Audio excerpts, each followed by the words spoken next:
Yes, hello and good afternoon from Berlin to all of you tuning in for yet another discussion of the GDV live format. My name is Jörg Asmussen. I'm the CEO of the German Insurance Industry Association, and I will guide you through today's discussion where we will focus on the Solvency II review.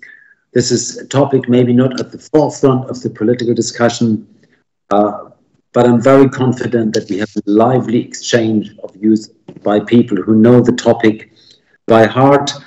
I will, as a moderator, restrain myself from taking much of the stage. I would very much welcome and introduce our speakers today. We have Allegra von Hervel-Patrizi.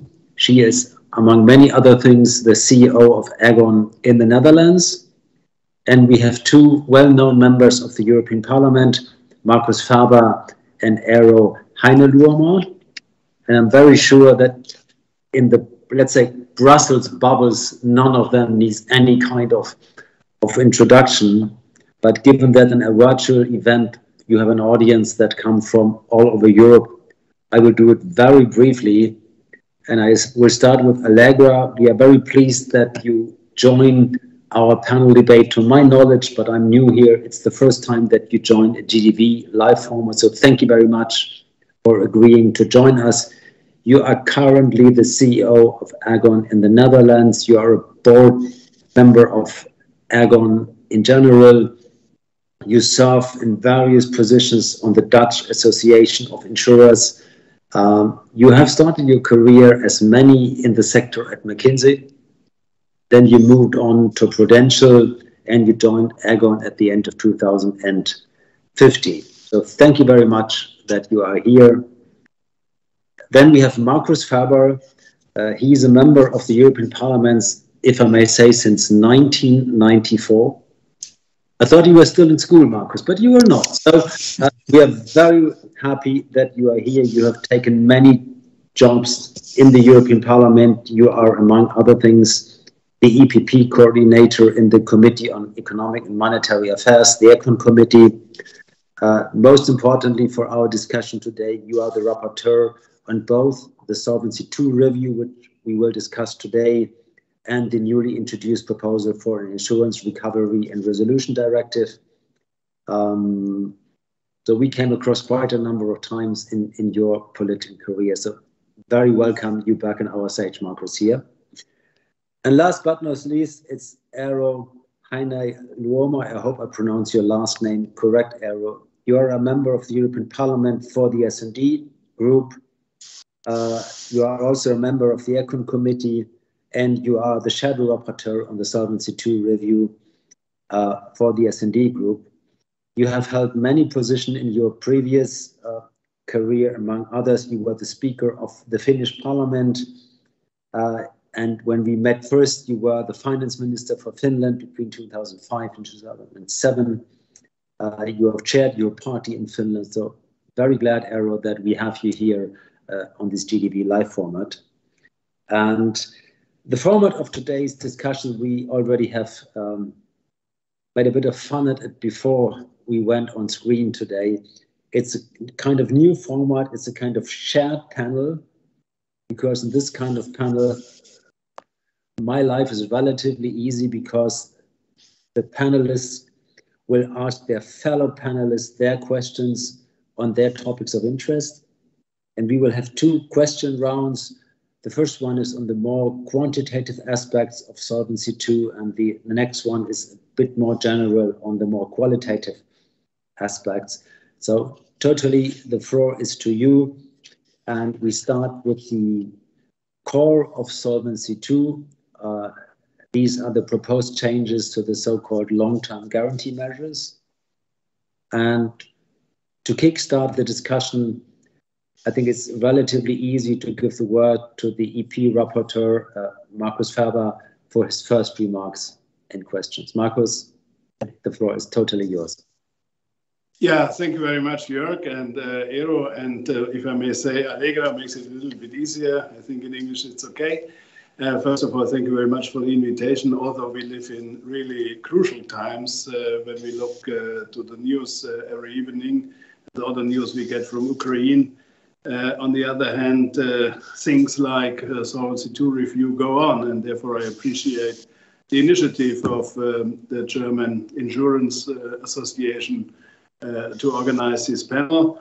I'm very happy that you, Jörg, give us all the work a moderator should do. So thank you very much for that. So I will not go in a lot of details as I've been told to put first questions, but only to give a general remark. We have started our work in the committee. We had already a first session on with the shadow rapporteurs, together with the Commission. We will have in short time a hearing in the Econ committee on this proposal. And I have prepared at the moment, which will be published in a few days, a working document where I raise a lot of questions which we have to answer during the day. And of course, I'm in close contact with the French presidency and with the incoming presidency from Czech Republic in preparing the negotiations with the Council. So we are already quite active, although my report has not yet been published, but that is under preparation. And then, of course, the hot timing of the debate will start. I have two short questions. The first one, ladies first, to Allegra. The Commission proposal has struck a somewhat different balance between ensuring financial stability and freeing up investment capacity than the EIOPA technical advice has done. Are you happy with the Commission proposal, and where do you think further adjustments are needed? And my first question to Eero would be, we often talk about insurance companies, and we too did already as well, being long-term investors that might help supporting the general economic policies of the European Union, such, for example, the Green Deal. They can only do so if we set the right framework for insurance undertakings to do so. So how do you intend to help freeing up investment capacities of European insurance undertakings? And I hope I did know very well my moderating role in this stage of discussion. Please. So first of all, Marco, thank you. It's always a sign of trust when such a distinguished chairman like you ask a person to call them by first name. So I'm very honored by that. Thank you, Marcus. And of course, you can call me Allegra. To your question, I think it's a very good question. It goes to the balance between the financial stability and the investment capacity of insurance. And at the end of the day, you know, if you take a step back, amidst all the discussion of technical details, and certainly they're not lacking, there are very many technical details, let's not lose sight that the core societal objective for Solvency II review is really unlocking insurers' potential to invest long-term in the economy. I think insurers are incredibly well placed for that. So instead of shooting for a balanced outcome, let's maybe try to be ambitious. And let's be clear about this. I think we can be ambitious because we're not running, in my view, a choice between safety and ambition. So if you look at European policyholders, they are very well protected. I think that Solvency II framework that we've established now about 6 years ago is really a strong one.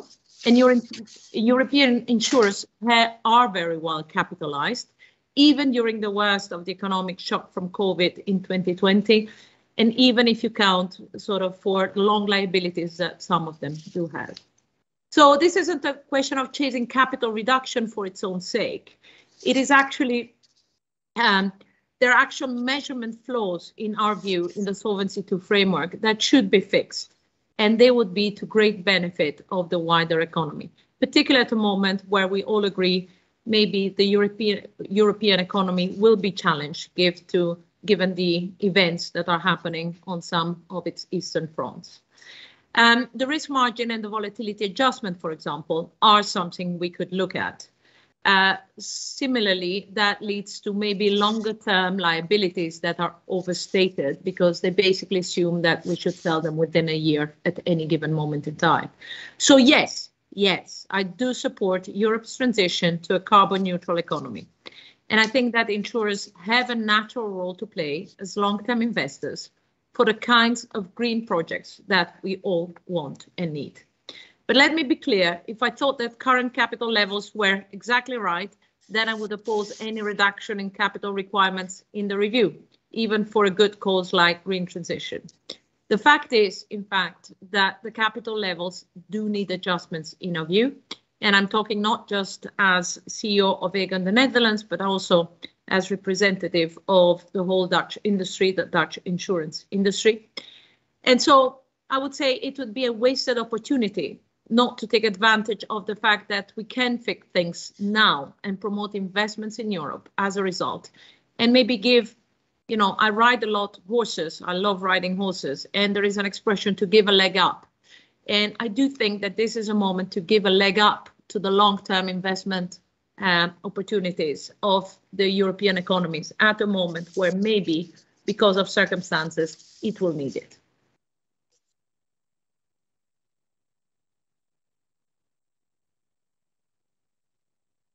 Eero, any thoughts from your side?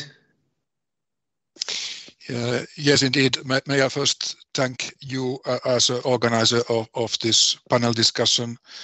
Really timely event and very important, I suppose, both for you, but also for us as negotiators of this important file. And may I thanks also Markus for his excellent question. Happy to be with you. We are living at the point where it's really important that we have all the channels open, that we can hear the experiences and opinions of the industry. We know the important role of insurance sector in our economy and in our economies, and of course what becomes to the basic ideas of the Commission proposal, I totally share them. Green Deal is something which is, I would say, before the Ukraine crisis and the Russian attack, it was the most common word used here inside the Parliament in our discussions, I would say in every committee. So how to make this green transition possible is a vitally important thing for our group, and I would say for the whole Parliament, and this has been so for several months and years already now.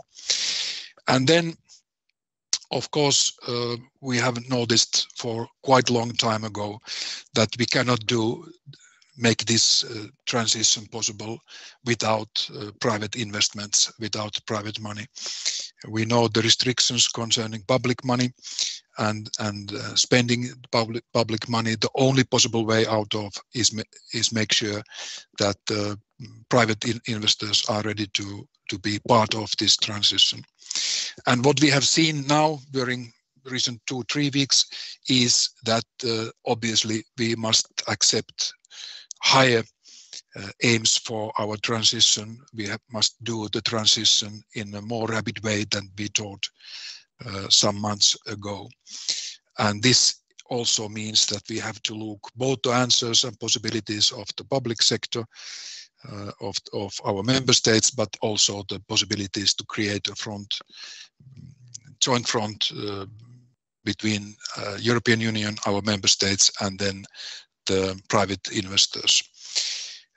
This will be a hard time for ourselves. We will have really also difficult years ahead of us, because all the suffering coming from Ukraine is something which we will feel in our skin also, and that's something which we have to accept to help Ukrainians. And here is a big role also for the economy, and getting away from the Russian fossil fuels is #1 task for the whole European Union now. So then coming to the Commission proposal, as I said, I'm a friend of the basic proposal and the basic ideas already before the Russian attack, and everything what it has changed in our attitudes and way of thinking. But then to make this change possible, it's really important that at the same time we take very seriously the need for prudency also in the insurance world. To my understanding, Solvency II is still in the first place. It's a prudential framework, and that must be always respected, and we must be sure that whatever we are doing it on a solid base and in a solid way for the years to come. I'm really glad, and this is sincerely so, Markus, that I can take part to this negotiation process and these file negotiations when we have so experienced rapporteur as Markus is, and this, I suppose, makes things a little bit easier to go further. We know all the background, what has been decided earlier. We can perhaps also understand better the weak points, and then I suppose every group can be behind the idea of getting more capital to the green transition. And I hope that everybody can understand that also the prudency side will be important in the future. Stability must be protected, and this means that we have to be very careful when we are making the changes. We have to really know what we are doing, what are the consequences of our decisions, and to make them in such a way that both the industry and also the customers and then the states can be happy to the proposals. I hope that in the process which we have just started, we can find those ways which are more secure to the change and which are making the right balance, because as you asked, there is really need for balance between the new investment possibilities and then between the stability. I will look very carefully on the comments made by EIOPA. It's an important authority for the whole sector, and it's important that their concerns are also listened during the process. In every case, I hope that this will be an open channel. I hope that all the negotiators, all the shadows will have all the information from the insurance sector, because of course you are the real experts what becomes to the effects and the consequences of the possible new decisions.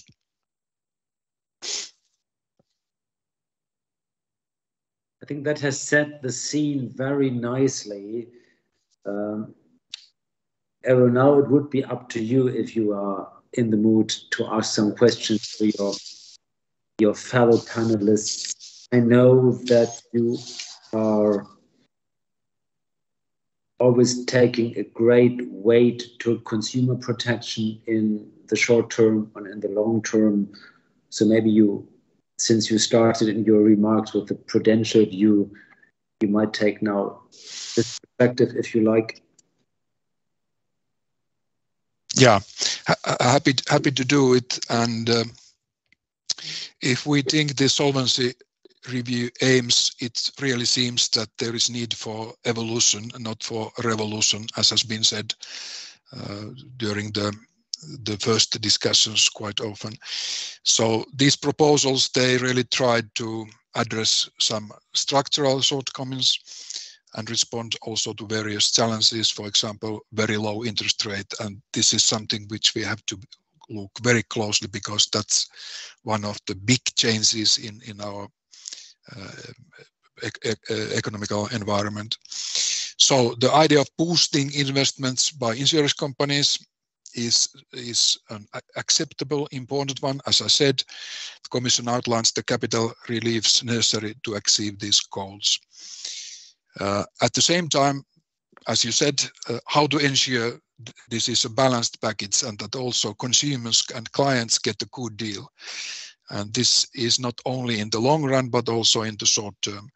I know that the insurance sector is one of these industrial sectors which is always interested in the best of the customers, but we ought to make sure that this is something where every company is having the same kind of attitude, and that we also have a structure which makes sure that the interests of the clients, consumers are respected. So, my dear panelists, in your view, does the internal market for insurance sector already really materialized, and if not, what are the main obstacles to be tackled, and how do you want to address these in the framework of this file? So how to make sure that the interest of the clients, consumers, is respected. It goes to me or to Allegra? I would love to hear your viewpoints, Markus, first. Okay, so I start. Okay, if you don't mind. Okay, thank you very much, because I think consumer protection is, of course, a key element as well. And as you have put forward or raised in your question already, things have changed. I remember quite well when we negotiated Solvency II, no one thought on a zero interest rate period for a long time. Yeah, this time the crystal ball gave us fully different information. And if we start today, I think we do not know what's happening in 30 years and what will be in the crystal ball for that. So I think it's very important to put the point of view of a policy holder. And the policy holder has, of course, some interests. And I think if we speak about consumer protection, we should take the interests of the policy holder into account. So what are the main interests of the consumers? What do they expect from an effective insurance regulation? So in my opinion, there are only two main objectives. And I think that is something we can try to help and to figure out. Firstly, I think they want to have safe and stable insurance companies that can deliver on their promises when they are called to do so.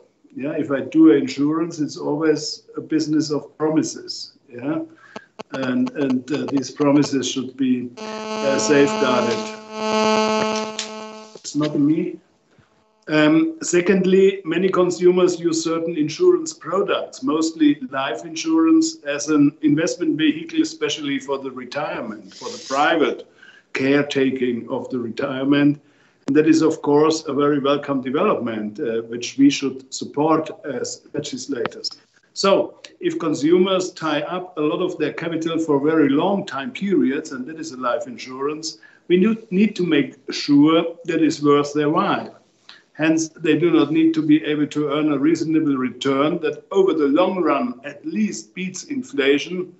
Then I think we did a proper job, and the insurance companies as well. Yeah, it's their business, but we have to organize it. So in order to do that, I think insurance companies need to be able to invest in attractive assets as well. Otherwise, they will not be able to earn such a return and pass it on to the client. And that is something which I always have in mind. What is the benefit of the clients? And I think in this area, there's really some room for improvement by allowing insurance companies, for example, to invest more in equities or to invest more in long-term projects, as you described in your first remark. For example, the whole energy sector. I think, so if I take the German example, we don't have access to gas from north of Africa because through the Pyrenees, there's no pipeline. But we need an investment in those infrastructure, which is a long-term investment and could be done, for example, by insurers. Only to give you one idea, but it's not me to invent those products, but it's us to invent possibilities. And as I did the consumer protection on the MiFID, on the financial markets as well, I think there's a great difference. In the financial markets, we had this problem of, call it Lehman certificates, which have been sold a few years before we had the discussion on MiFID after especially the bankruptcy of Lehman. We don't have these kind of products in the insurance sector. So we should not overrule. As of course, we have some problems. I will not mention the member state, but we have in one member state a problem. In Aero, we had a discussion with EIOPA on this issue. But in the most of the products, we don't have these problems, what we saw in the financial sector. So I think if we take the view of insured people, of the insurance holder, then I think we are on the right track.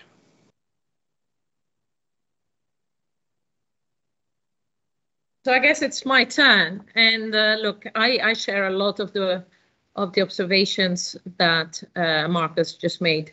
Let me take a completely different point of view in order not to repeat, and maybe not surprisingly, I'm going to look at it from you know, gender and inclusion, maybe because I'm a woman and I've only ever been a woman. So in my view, the best way to ensure consumers are protected is to make sure that they do have access to a variety of products and different types of cover. And that does include long-term guaranteed products, which frankly, in some aspects of Solvency II, are becoming or are at risk of becoming prohibitively expensive. And so savers should be able to have access to those and to be able, exactly as Marcus said, to expect a decent return, right? And so if you look at it, a system that imposes excessive prudency by, for example, assuming that at any moment in time, you would sell those assets that are fundamentally looking at a long-term view, but assuming that you're going to sell them, you know, at a moment's notice, will make it harder to attract new capital, will make it harder to provide that return that is required for things to work on both sides. And let me take a very simple example. Maybe, again, because I'm a single mother of 3, I take everything to a very low, simple example. But if I look at cars, right, they do contain safety features to protect passengers, to protect children, to protect everybody in the case of an accident. But we have been very thoughtful about which features we thought were necessary and which features we accepted the risk of. We could have done cars that could have hit any tree and basically not have any harm to the people inside. And that would be a car with a 30 centimeter thick reinforced steel, also called possibly a tank, that would make the car absolutely safe. Nothing would ever happen. But it would also mean that in this day and age, whenever you would try to fill it up for gas, you would use your entire salary.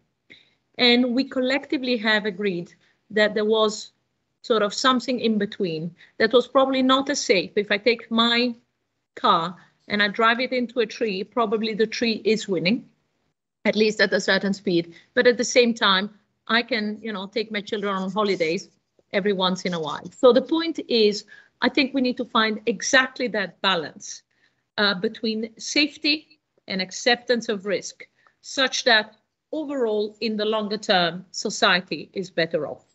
And potentially today, when I look at Solvency II and some of the development of Solvency II, and I think that is what Marcus was arguing, we may not be striking that balance as well as we should. And so that is where we need to wear our father and mother's hat as at the same time as CEO and head of investments hat, and try to say, what is the reasonable outcome here so that we can achieve safety at a reasonable price so that we don't tax unduly consumers, which de facto are already going to be taxed by a high level of inflation. Yes. Thank you to the second round of interventions which focus on consumer protection. Allegra, I really like your example. I will remember this and reuse it. It's now up to you to ask questions to your fellow panelists. I know that given your current job and your integration into the global Aegon framework, you always have an international context to which you refer. So how do you see our Solvency II debate, which is from the legislative point of view a European debate? How do you see this in the global context, and how would you deal with your fellow panelists here? Thank you, Jörg. So indeed, I think as the introduction slightly gave it away, I have been active in the UK, I am active in the Netherlands, but I'm of Italian origin and from a Belgian mother. So I think I'm the closest thing to sort of a European Parliament we can find around.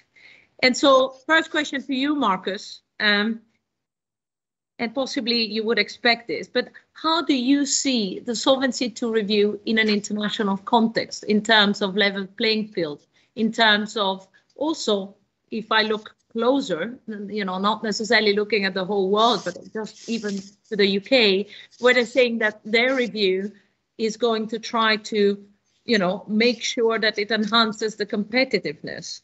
Are we falling behind, or do we have the ambition to stay in the level playing field? How do you see that? Yeah, thank you very much, Radhika, for this question, which of course is something I have in mind as well. But to be very honest, we should avoid that we have a race to the bottom. And on the other hand, I think with Solvency II, we have developed a kind of gold standard for insurance regulation. And we should promote this gold standard globally and not fall behind and fall into the trap what UK is going to do. But honestly, what I got as information from the United Kingdom is really that they are willing to make full use of the flexibility that Brexit have given them. So we should take note of these developments and see if they have good ideas. I'm not sure about that, but maybe they have better ideas than Commission had. On the other hand, we should look to other markets as well. It's not only UK who has adapted. They have adapted 100% as they joined us before.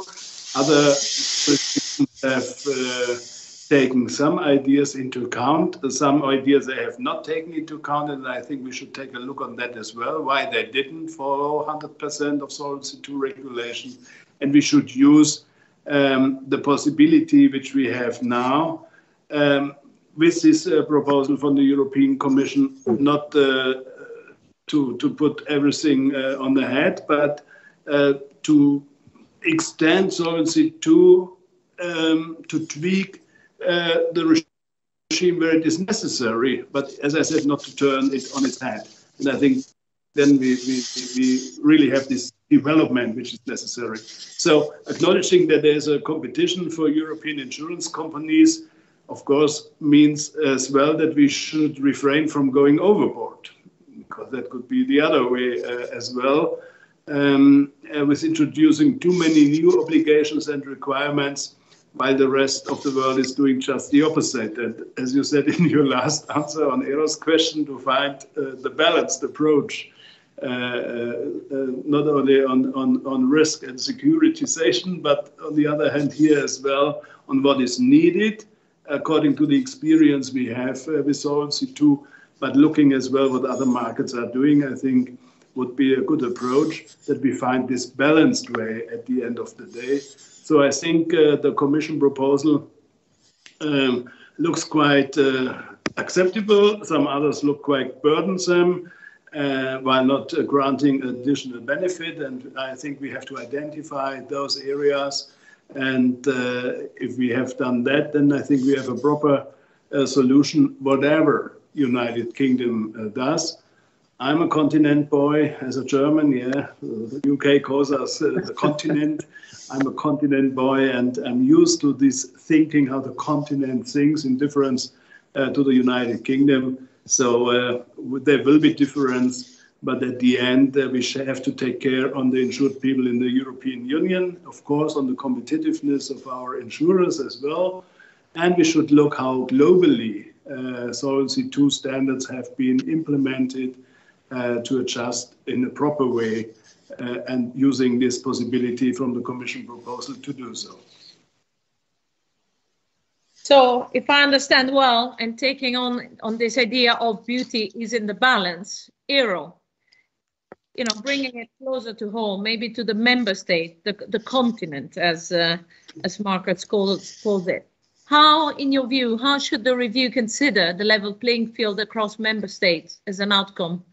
Or sort of how should the Parliament look at big differences in the impacts in different markets from the proposed changes? Thanks for your questions. From my side, I would like to say that I see this question as two dimensions.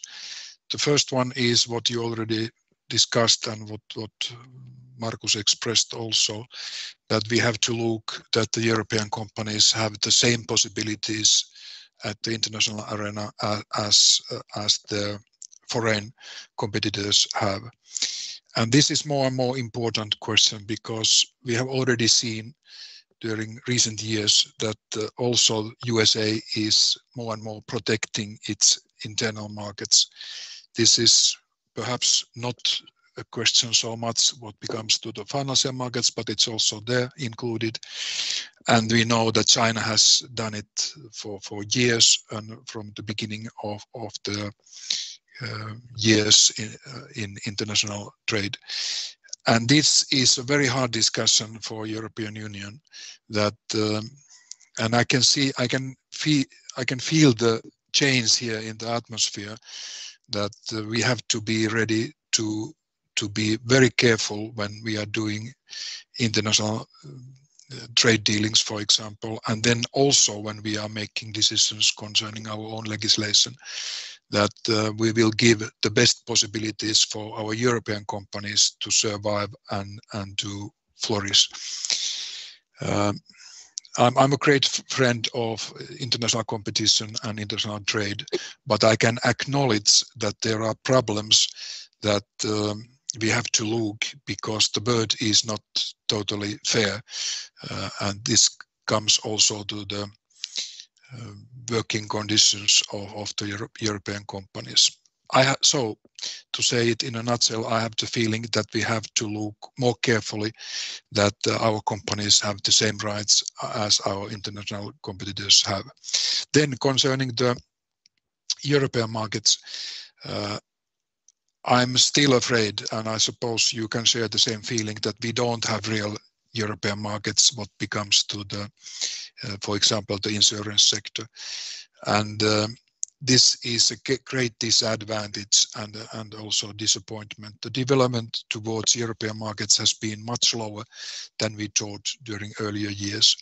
And at the same time, the real value and important value of the European Union is to make sure that both European companies and both European consumers would benefit from the advantages of competition, and we ought to make it possible that insurance products can be delivered without any restrictions concerning member state borders inside the union. So I think this is the great task, both on the banking sector and then also on the insurance sector, to make sure that we will create step by step these internal markets. They will be valuable for the companies to get the deeply needed capital, and then for the consumers to get new and cheap products at their disposal. But this comes then there comes the question of also the safety of the markets, and also the need to have well-functioning supervision of the markets. And then we are in the discussion what happened in Slovak, and the problems that if you are buying from companies from mainly working abroad, do you have real safeguards in your products, and is somebody looking at the risks of these companies which are not operating from your own country?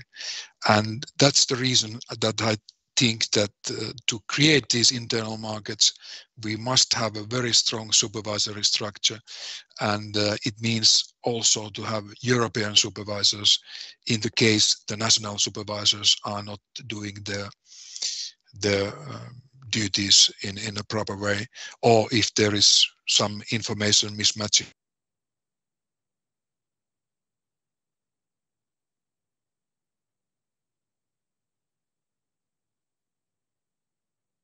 Arrow on my screen. That also the proposal of our Solvency II review will be in balance and creating new possibilities both for business and for consumers. Yes, thanks a lot, Arrow. I think you are now lively again. Your picture was for a few seconds frozen, but I think we got your message and your questions. You moved on already to the second part of our debate, which focuses more on the qualitative aspect of the review. You have focused on let's say, an eternal topic of us Europeans. That's the completion of the internal market. This is clearly key, and there's always room for improvement. I don't know, Era, if you want to put questions to your fellow panelists, or if we just move on in the second part of the debate.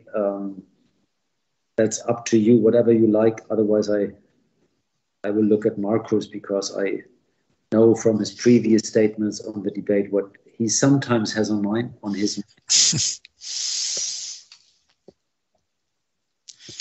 From my side, I'm ready to go further. Okay, good.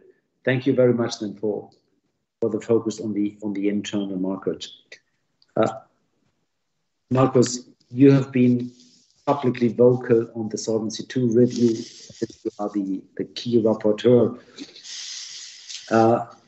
You have focused among many other things on the principle of proportionality overall in financial services, but also in the insurance sector. This is also key to the interest of the German insurance industry associations, because we have 460 members, and some, of course, are obviously pretty large and globally active. Others are more focused, more specialized, or more regionally active. So I'm very curious to hear your questions or remarks on the Commission's proposals when it comes to the principle of proportionality. Yeah, thank you very much, Jörg. But if I may continue what Eero has said, which I think is very important, and I think we should take a few minutes for that as well. Of course, we have to think whether we have achieved what was one of the ideas of Solvency II a long time ago, to prepare a single market.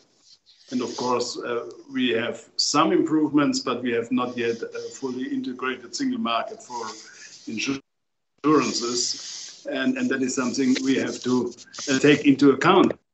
On the other hand, and the issue was now mentioned by Eero and by me, the Slovakian case, if I may call it so, puts, of course, the question how we have to improve the rights of EIOPA in comparison to national competent authorities, as for the moment we stick somewhere in between, where the national competent authority in Slovakia is not ready to deliver what has to be delivered according to European rules. And that is, of course, the question, if we have a single rule book, and Solvency II is a kind of single rule book, and this single rule book does not apply in this special case, of course, we have to rethink how to improve that the single rule book applies everywhere in the European Union, whatever happens. And that is something, I think, which Eero and I share, that we have to address that issue, and we have to find an answer on them.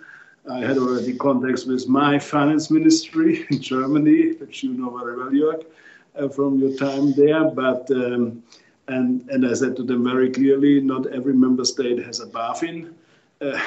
And even on the BaFin, we have sometimes problems, as we learned with Wirecard. So we need a better structure between the European oversight structure with the EIOPA and the national competent authorities.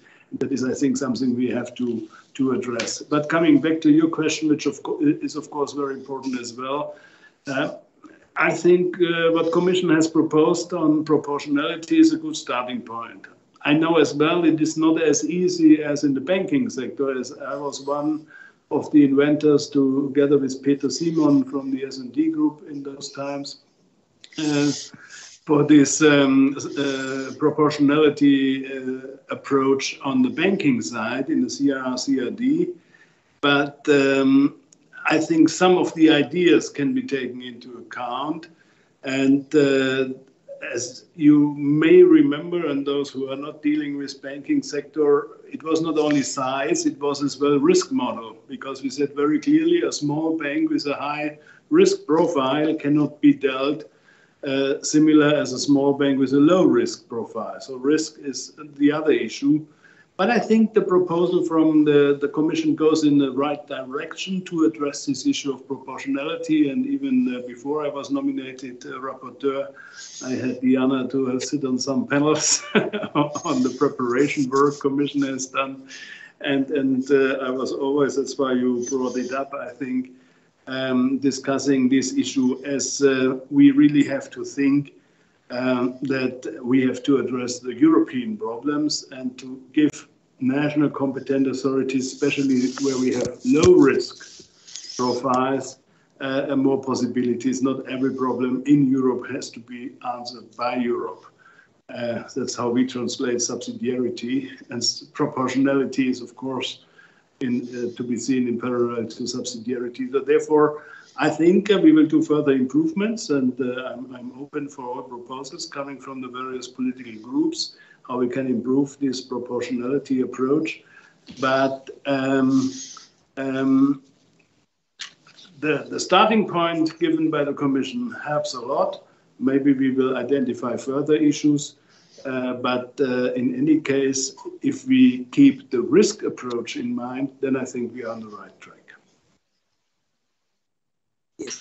Thanks a lot, Marcus. If I may comment, yes, the proposed framework regarding proportionality is a big step forward. And I think it's useful to introduce the concept of low-risk entities, as you also referred to. It's not just the size, it's also the risk profile of the business model. What I think is that the current proposal excludes, especially in Germany, but that's true to many other larger member states, SME insurers, because the absolute size criterion, which currently stands in the proposal at 100 million euros gross written premiums for non-life. That keeps out SMEs irrespective of their business model or their risk profile. So it might work, and I say this with all due European respect in smaller member states, but for the larger member states, it does not really fit, because with 100 million gross written premiums in non-life, you can be very small in Italy, in France, or in Germany. So we would suggest maybe to introduce valid size criteria. So the aim could be a share of 20% of the total market volume. That could be a relatively sized criterion. And that takes better into account the heterogeneous national markets and of single companies inside the common market. That's just an idea for the discussion. I'm very happy to hear your idea, but we had the same discussion on the banking sector, and there was one proposal to make it proportionate to the gross national product, but I do not know whether that makes sense. We will discuss all this in between us, and I'm open for all amendments, and then we will see what's on the table. But if you have a single rule book, you should stick to a single rule book and not make it too complicated. I understand all these issues, and I know Malta is a little bit smaller than Italy, and Luxembourg is a little bit smaller than the Netherlands, but we will find a good proposal at the end of the day. But honestly, we had the same discussion on the banking sector, and we made a figure and not 27 figures. Got it. Got it. But 20% of the total share is the same figure for every market. Got it. But I got your message, Marcus.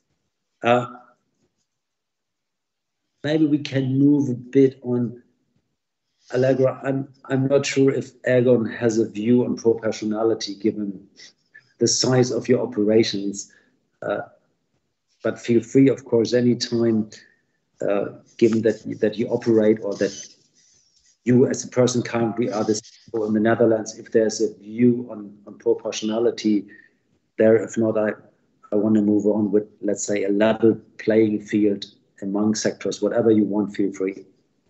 Well, look, I can give a few remarks on it. So you're right. If I take my hat as an Aegon representative, proportionality is a bit of a less important concept for a pretty complex group like us, you know, sprawling several continents. So yeah, I can see that.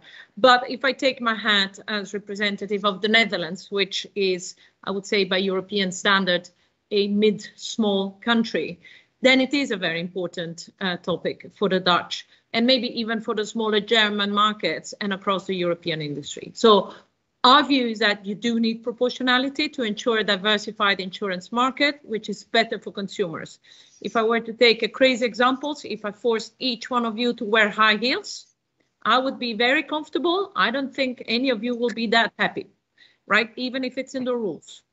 So I think we need to make sure that, you know, there is some choice in things. But at the same time, we do support the concept of a rule book. We support the automatic application of proportionality. This is not something that a low-risk undertaking should go to the supervisor and beg for. This is something that should come also from that rule book. But at the same time, proportionality should be risk-based. So there should be no exclusions for non-risk-based criteria. For example, the absolute size of an insurer. So I think, look, as everything in proportionality, beauty will be in the balance. We need to find something that makes sense, but at the same time doesn't get an undue accumulation of risk with certain players. Got it. I'm tempted to comment on the high heels experience, but I bet not. My spokesperson would. I knew it would raise a flag. I knew it. Yeah, but I will not do it because I'm not insured against that, and I will have to visit the hospital afterwards. Yeah, but think about it. Women are 50% of society, and somehow we have decided that the norm are flat shoes. Think about that. Think about that, right? Proportionality. Where does it stand? Where is it? I always do, but it's not my favorite subject. It will never become. Arrow stays out of the high heel debate. I keep it as it stands. Looking a bit at, we have a little bit less than 10 minutes left. Allegra, do you want to have a focus and questions or remarks on the level playing field between sectors? When you look at insurance, when you look at banks, it goes a bit across Solvency II. It has a bit to do with recovery and resolution, where Marcus also is the rapporteur, Arrow is not, but maybe you like to flag this a bit. Yeah, so I think that's a very good hint you're giving me. And building up on the spice that I've constructed until now, let me stay on something slightly more challenging and have the same question to each one of you, which is, what are your views on applying banking regulations to insurance? Are there differences in the business models that should be taken into account? Or is a one-size-fits-all approach appropriate? Let me just tell you, for full disclosure, that we have a strong point of view on that as insurers, but I will let you answer without leading the witness too much. So it goes to me as rapporteur. Thank you very much. I was not aware when I started the first discussions with the Commission on Solvency II that they are preparing the IRD in parallel. And I was a little bit surprised, like other market participants may have been surprised by this proposal, because as we discussed now with proportionality, where I appreciate that things from the banking sector are transferred to the insurance sector, on the IRD, I have some doubts whether it makes sense to transfer it as a banking rule to the insurance rule. And if you look to the Commission proposal, of course, they took a lot of inspiration from the banking world. It does not fit to the insurance world. And therefore, we have to improve what is the insurance world problem, and we have to address if we identify an insurance world problem. And honestly, and we had a first discussion, Eero was joining with the Commission on that. There have been a lot of remarks from my side and from the colleagues, the shadow rapporteurs, on the question of insurance guarantee scheme or something like that, the IGS, which is not a Solvency II or IRD issue, it would be a special legislation. But I had the feeling that was more in the interest than to have a one-to-one transposing to the insurance sector like the IRD is. So we have to see, do we have the same kind of systemic risks, which I don't see, and being bankrupt. And secondly, as we have this question of market coverage criterion, which I think is not a justified one, and therefore we have to really look in the depth how to address this issue. So we should also take into account that due to the nature of the business, a failing insurance undertaking fails a lot more slowly than a failing bank. Yeah, we had now this experience with Sberbank, which was politically intended, but I fully supported it. We have to take care that in the banks we have bank runs, but I never saw an insurance run. Yeah, and what does it mean? So on the banks we have to take other protection mechanisms, and we did it for a good reason, but I can't put them one-to-one to insurances because I've never seen an insurance run. Yeah, and so sorry, maybe I'm blind, but I have never seen it. So I think as we have more time and more business continuity, so we should take more or concentrate our work on recovery and less on resolution. And I think that is the main difference for insurance against banks, where of course resolution is an issue which has to be addressed as well. So we have not yet finalized the discussion, and I hear from the council a lot of remarks, which I think goes in the direction Allegra was not trying to mention. I know that there are member states who are really not happy with the whole proposal. There are some member states who are more happy, but no one is 100% happy. So I see a huge space for improvement, especially as we have to address the insurance world, and that is not the banking world. We would aggressively agree with you. But maybe we have to find some answers which are not making you as happy as you may be now. Fine, but at least, at least it's well suited. Yeah. As I said, for example, for me, it's more important what's happening with the life insurance if my insurer goes bankrupt. As I had some cases on my desk, not every member state has national systems in place. We have different quality of systems in place, but that will be a legislation by its own. But maybe we start a process now via Solvency and IRD discussions to ask Commission for further improvement in that area. For only to give you one idea, but that is after the first round of discussion, which was raised by a lot of colleagues all over the political groups.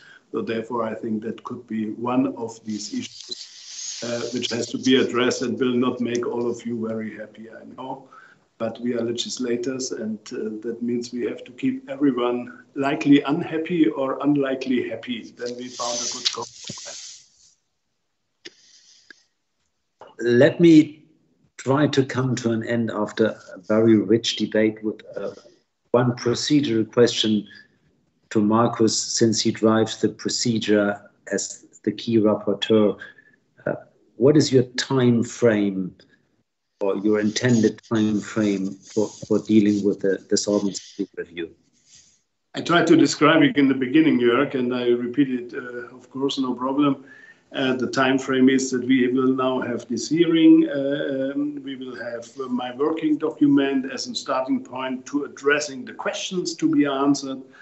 And then I will present my report after the Easter break. Then we will have the time for preparing amendments. And then, of course, it will be the time then to negotiate in the negotiation team with all the shadow rapporteurs. I don't know how many amendments I get. I remember in the MiFID I got 2,400. And you can imagine that's a nightmare to find compromises that will not be done in one meeting. So you have to identify the core elements of interest from the colleagues, and then, of course, to find the compromise.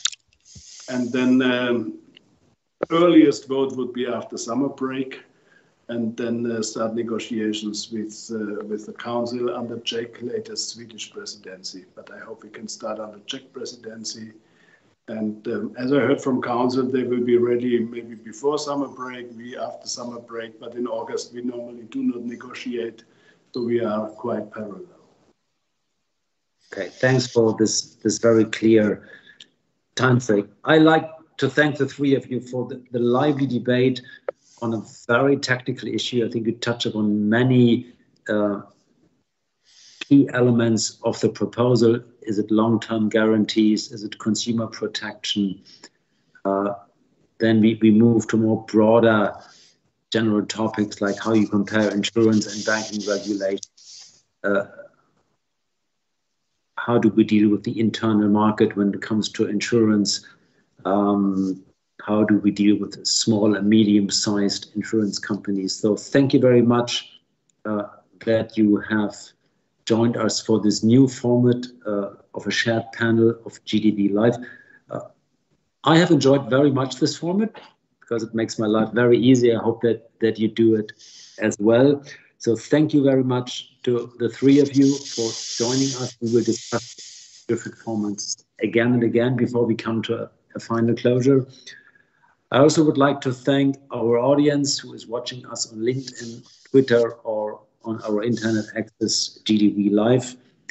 We very much would like to welcome you soon again for the next GDB Live event. It will already take place in April. We will at that time deal with the timely topic of the European debate of data sharing, open data, access to data. This is key for insurance company as well as for banks and other financial markets participants. I would thank, as always, because I can very much rely on them, to my team at GDB who has set up this event here. So a special thanks to the three of you. Enjoy the rest of the day. Stay safe, stay healthy. Thank you very much. Across Europe. Dankeschön. Bye-bye. Thank you very much indeed, and danke schön.